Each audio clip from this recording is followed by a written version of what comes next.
สวัสดีครับกลับมาพบกับ Channel ปอนรีวิวอีกครั้งหนึ่งนะครับวันนี้ผมก็จะนำเอาตัวนาฬิกาจากแบรนด์ Fossil อีกเรือนหนึ่งมาให้ดูกันนะฮะซึ่งเรือนนี้เห็นครั้งแรกหลายๆคนอาจจะพอรู้สึกได้ละว่ามันใกล้เคียงกับนาฬิกาเรือนหนึ่งมากๆเลยแต่ก่อนอื่นเนี่ยมาดูรหัสกันก่อนเลยก็คือ FS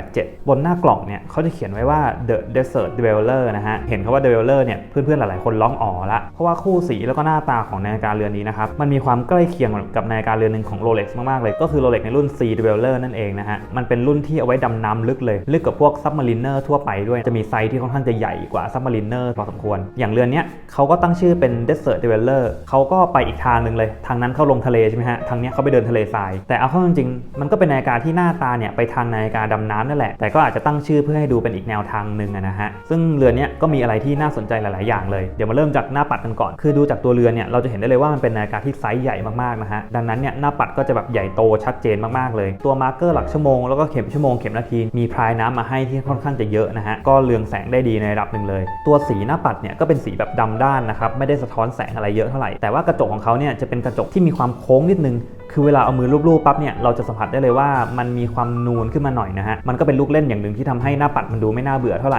คือผมอาจจะชอบกระจกแนวที่มันโค้งๆแบบนี้เวลาเอามือลูบแบบนี้เราจะรู้สึกได้เลยว่ามันมีอะไรนิดนึงดีเทลในหน้าปัดก็ถือว่าจับคู่สีมาได้ดีมีการใช้ฟอนต์สีแดงอยู่บ้างซึ่งสไตล์การวางฟอนต์แบบเนี้ยมันคล้ายกับ Rolex Sea Dweller มากๆเลยไม่แปลกใจเลยที่หลายๆคนเห็นเรือนนี้แล้วจะไปนึกถึงเรือนนั้นนะฮะทั้งที่เอาจริงๆหน้าตาของมันเนี่ยไม่ได้ใกล้กันมากนะครับอย่างหลักมาร์เกอร์ชั่วโมง Chapter Ring ด้านในที่มันมีเลขย่อยๆหรือว่าดีเทลหลายๆอย่างเนี่ยมันไม่ได้เหมือน Sea Dweller ซะทีเดียวเลยแต่ลักษณะการวางฟอนต์สีแดงบนหน้าปัดสีดำมันไปนึกถึงเรือนนั้นได้อย่างง่ายเลยนะฮะฟังก์ชันของเรือนนี้เนี่ยแน่นอนว่าเป็นนาฬิกาในระบบคอร์สเราสามารถดึงขึ้นมาทีนึงเพื่อหมุนปรับวันแล้วก็วันที่ได้ดึงออกมาทีนึงเพื่อปรับเวลาก็เป็นมาตรฐานทั่วไปของนาฬิกาคอร์สนะฮะเบเซลเนี่ยเป็นอลูมิเนียมที่มีความเงาพอสมควรสะท้อนแสงสวยงามดีนะฮะแต่จุดหนึ่งเลยที่ผมรู้สึกงงกับเขานิดนึงก็คือตรงมาร์กเกอร์12นาฬิกาด้านบนเนี่ยของเบเซลเขาจะมีการเล่นดีไซน์แบบสามเหลี่ยมแล้วก็วงกลมแบบนี้มาซึ่งจริงๆแล้วเนี่ยนาฬิกาดำน้ำโดยทั่วไปไอ้วงกลมที่เราเห็นด้านในมันจะเป็นลูมที่เรืองแสงได้ในที่มืดแต่ตัวเนี้ยมันเหมือนเป็นการแค่สกรีนลายลงไปให้ลักษณะมันเหมือนลูมซึ่งเวลาใช้งานจริงคนที่เอาเรือนี้ไปดำน้ำเราก็จะไม่เห็นขอบเบเซลด้านนอกมันเรืองแสงดังนั้นเรือนี้ก็อาจจะไม่ได้เหมาะกับการเอาไปดำน้ำลึกสักเท่าไหร่คือถ้าเกิดจะใช้ดำน้ำจริงๆก็อาจจะไปในระดับที่พอมีแสงให้เรามองเห็นได้บ้างตัวขอบเบเซลฟีลลิ่งในการหมุนถือว่าดีมากเลยนะฮะดูมีความแข็งแรงแล้วก็คลิกเนี่ยดูแน่นหนามากเลยหมุนได้ง่ายไม่ได้แข็งมากเกินไปไม่ค่อยมีแรงต้านนะครับเอาจริงผมก็ไม่แน่ใจนะว่าในยุคปัจจุบันจะมีคนที่เอานาฬิกาแบบนี้ไปใส่ดำน้ำแบบสกูบ้าไดวิ่งแบบ100 เมตร 200 เมตรจริงๆไหมนะฮะคือสมัยก่อนอาจจะใช่แต่สมัยเนี้ยผมว่าไม่ง่ายละที่เราจะเอานาฬิกาพวกนี้ไปดำน้ำจริงจังคนที่ไม่ได้ไปดำน้ำเลยหรือไม่คิดจะใส่เรือนี้ไปดำน้ำลึกจริงๆพวกขอบเบเซลที่มันไม่มีรูมอะไรแบบนี้มันก็ไม่ได้เป็นข้อเสียอะไรหรอกฮะก็ใส่ใช้งานในชีวิตประจำวันได้ปกติเลยนะครับเคสของเขาเนี่ยมีความใหญ่แล้วก็โอเวอร์ไซส์แบบจัดจ้านมากๆนะครับขนาดตัวเรือนของเรือนนี้มันซัดไปประมาณ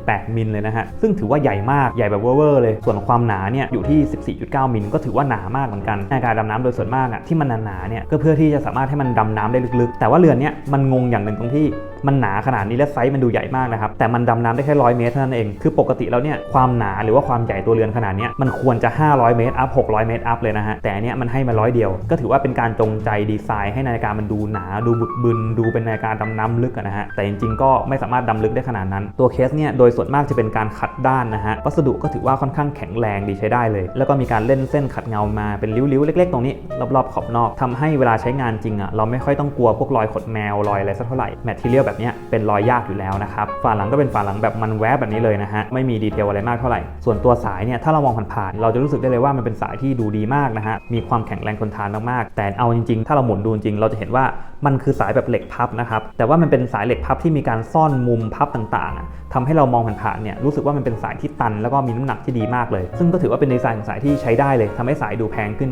มากๆเลยนะครับส่วนตัวคอเนี่ยก็ให้คอแบบตันมาด้วยนะครับเป็น solid end link เลยพอดูด้านหลังเนี่ยเราจะเห็นได้เลยว่ามันไม่มีช่องว่างที่เป็นเหล็กบางๆมาพับเหมือนนาฬิกาถูกๆนะฮะแล้วก็ตัวสปริงบาร์ของคอเนี่ยให้มาเป็นแบบหนีบ2ข้างนี้ด้วยคือเป็น quick release ที่เวลาเราจะถอดสายเนี่ยเราต้องบีบ2ข้างแบบนี้พร้อมกันแล้วก็ดึงสายออกมาเป็นสายที่ทำออกมาได้ดีพอสมควรเลยแหละทำให้เวลาสวมใส่บนข้อมือเนี่ยเราจะไม่รู้สึกว่ามันโยกเพราะว่าตัวคอเนี่ยมันแน่นมากๆนะฮะก็ให้บัคเกอร์แบบบีบมามีปุ่มให้กดตรงนี้เวลาจะคลายสายนะฮะผมไม่ค่อยชอบบัคเกอร์แบบนี้เท่าไหร่เพราะว่ามันเป็นบัคเกอร์ที่ชอบมากับสายจีนหรือว่าสายแบบถูกๆเวลาสั่งซื้อสายจาก eBay เนี่ยเวลาเจอบัคเกอร์แบบนี้ผมจะรู้สึกได้เลยว่ามันไม่ค่อยทนทานเท่ากับ กับบัคเกิลที่มันสามารถ snap ปิดจากด้านบนได้แบบนั้นนะฮะเดี๋ยวผมลองขึ้นข้อมือให้ดูนะครับนาฬิกาไซส์ประมาณ48มิลเนี่ยอยู่บนข้อมือ 5.5 นิ้วของผมจะเป็นยังไงนะฮะพอใส่ออกมาเสร็จปั๊บเนี่ยออกมาประมาณนี้เลยคือแน่นอนว่ามันใหญ่โอเวอร์ไซส์เกินข้อมือผมไปมากๆนะครับเอาจริงๆแล้วข้อมือ 5.5 นิ้วเนี่ยใส่เต็มที่เลยนะฮะไม่ควรเกิน44มิลนะครับแต่อันเนี้ย48มิลเลยก็ถือว่าเป็นอะไรที่เกินข้อมือไปสุดๆแต่ก็ไม่รู้แหละผมเห็นมันสวยดีแล้วก็มันลดราคาค่อนข้างจะเยอะด้วยก็เลยลองซื้อมาใส่ดู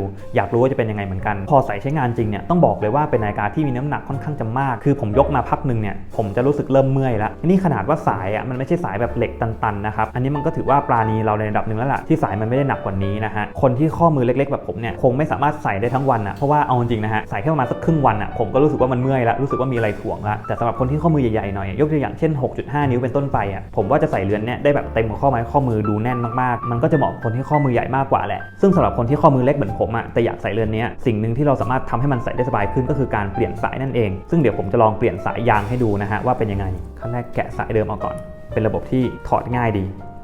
ทำมาดีมากเลยสปริงบาร์ตรงนี้ลักไซส์ของเรือนนี้ก็จะใหญ่ตามนาฬิกาเลยก็อยู่ที่24มิลซึ่งสายที่ผมจะมาใช้เนี่ยเป็นสายยางที่ปกติผมจะเอาสายเนี่ยไปใช้กับนาฬิกาพานาไลน์นะฮะเพราะอย่างพานาไลน์ที่ขนาดหน้าปัด44มิลเป็นต้นไปเนี่ยเขาจะใช้สายขนาด24มิลกันพอเปลี่ยนสายยางออกมาเป็นแบบนี้นะครับก็แน่นอนว่าดูสปอร์ตมากขึ้นเพราะว่าตัวสายเนี่ยก็เข้ากับตัวหน้าปัดด้วยคือดีไซน์ของสายแบบนี้มันก็จะคล้ายๆกับสายยางออริจินอลของพานาไลน์ที่เขาแถมมากับนาฬิกาบางเรือนนะฮะพอเอามาใส่กับนาฬิกาดำน้ำที่ดูโอเวอร์ไซส์หน้าตาบึกบึนแบบนี้ดูเข้ากันดีมากๆเลยสายก็ไม่แพงเลยหลักร้อยนะครับเดี๋ยวยังไงแปะลิงก์ให้ด้วยลองใส่ขึ้นข้อมือ 5.5 นิ้วให้ดูนะฮะเราจะสังเกตได้เลยว่ามันอาจจะไม่ได้ดูใหญ่เท่าตัวเมื่อกี้นะครับพอมันเป็นสายยางนะครับมันก็จะตัดลงมาตรงๆกับข้อมือเราแบบนี้เลยมันจะรู้สึกว่าตัวนี้มันรัดกระชับกับข้อมือได้แน่นกว่าตัวสายเหล็กนะฮะดังนั้นตัวนี้มันก็จะปรับลุคให้นาฬิกาดูเล็กลงนิดนึงใส่สบายมากกว่าแน่นอนอันนี้คอนเฟิร์มเลยเพราะว่าสายเหล็กนี่คือแบบหนักมากแล้วก็ถ่วงมากๆนะฮะซึ่งเวลาใช้งานจริงเนี่ยผมก็จะจับใส่สายยางแบบนี้ยาวๆเลยแทบจะไม่หยิบสายเหล็กเข้ามาใส่เลยก็เป็นสายที่เหมาะกับตัวเรือนนี้สุดๆเลยสายยางสีดำแบบนี้นะครับใครที่อยากจะซื้อเรือนนี้ไปใส่ให้ลองหาสายสีดำลายประมาณแบบนี้ไปใส่ดูได้นะครับหาซื้อได้ไม่ยากลงทุนแค่นิดเดียว